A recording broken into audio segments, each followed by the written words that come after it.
మూసీ పునరుద్ధరణపై తెలంగాణ అసెంబ్లీలో చర్చ జరిగింది. మూసీ పునరుద్ధరణకు ప్రభుత్వం ప్రణాళిక సిద్ధం చేసిందని మంత్రి శ్రీధర్ బాబు తెలిపారు.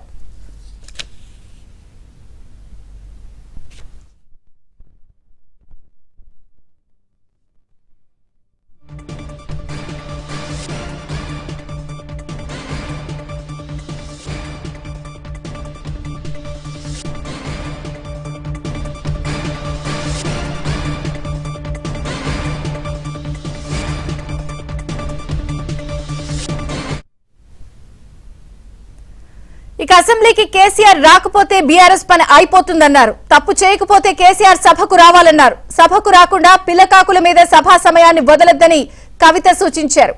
ఇక హరీష్ రావుకు ప్యాకేజీలు అమ్ముడు తప్ప ఏం తెలుసని కవిత ప్రశ్నించారు.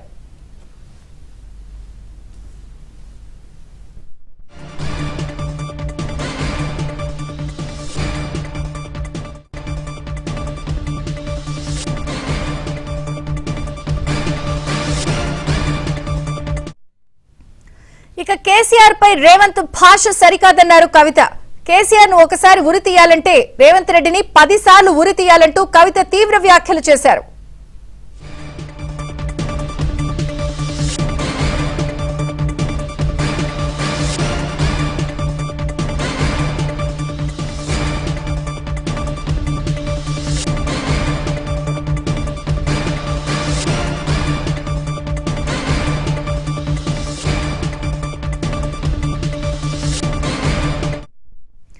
కేసీఆర్ అసెంబ్లీకి రాకపోవడంపై కవిత కీలకమైన వ్యాఖ్యలు చేశారు. అసెంబ్లీకి కేసీఆర్ రాకపోతే బీఆర్ఎస్ పని అయిపోతుందన్నారు. కవిత వ్యాఖ్యలపై మరిన్ని వివరాలు నరేష్ అందిస్తారు. నరేష్, మరొకసారి కల్వకుంట్ల కవిత సంచలన వ్యాఖ్యలు చేశారు. రాజకీయంగా ముఖ్యంగా ప్రస్తుతం తెలంగాణ అసెంబ్లీ సమావేశాలు జరుగుతాయి. ఈ సమావేశాలకు కేసీఆర్ రాకపోవడాన్ని ఆమె తీవ్రంగా తప్పుపట్టారు.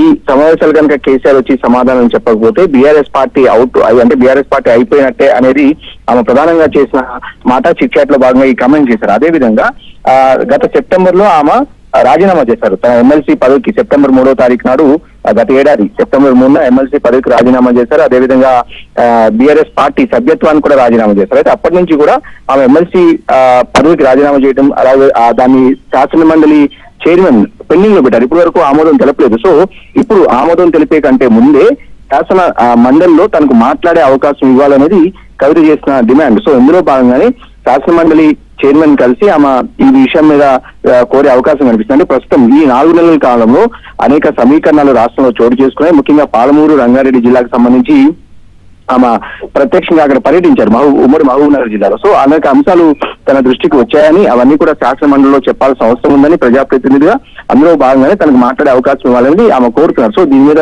స్పీకర్, శాసన మండలి చైర్మన్ ఏ విధంగా స్పందిస్తారనేది ఇక వేచి చూడాలి. ఇక కేసీఆర్ ను ఉద్దేశించి నిన్న ముఖ్యమంత్రి రేవంత్ రెడ్డి కొన్ని కీలక వ్యాఖ్యలు చేశారు. పాలమూరు రంగారెడ్డి ప్రాజెక్ట్ ను ఏదైతే పక్కన పెట్టిన కేసీఆర్ ని ఉరి తీయాలి అనేది ముఖ్యమంత్రి రేవంత్ రెడ్డి చేసిన ఆరోపణ. సో దీన్ని ఆమె తీవ్రంగా ఖండించారు. ముఖ్యమంత్రి రేవంత్ రెడ్డిని 10 సార్లు కేసీఆర్ ను ఉరి తీయాల్సి వస్తే కేసీఆర్ ను రేవంత్ రెడ్డిని 10 సార్లు ఉరి తీయాల్సి వచ్చింది అనేది కూడా ఆమె వ్యాఖ్యానించారు. కేసీఆర్ ని అలా కేసీఆర్ మీద అలాంటి వ్యాఖ్యలు చేయడం సరైనది కాదనేది కవిత చెప్పిన మాట. మరొకసారి మాజీ మంత్రి, బీఆర్ఎస్ పార్టీలో కీలకంగా ఉన్న హరీష్ రావును ఉద్దేశించి కవిత మరొకసారి తీవ్రమైన ఆరోపణలు చేశారు. హరీష్ రావు ఒక బచ్చ, ఆయనకి ప్యాకేజీలు తీసుకోవడం తప్ప ఇంకేం తెలుసు అంటూ కూడా హరీష్ రావును మరొకసారి టార్గెట్ చేయడం కూడా ఇప్పుడు మరొక చర్చాంశంగా మారింది.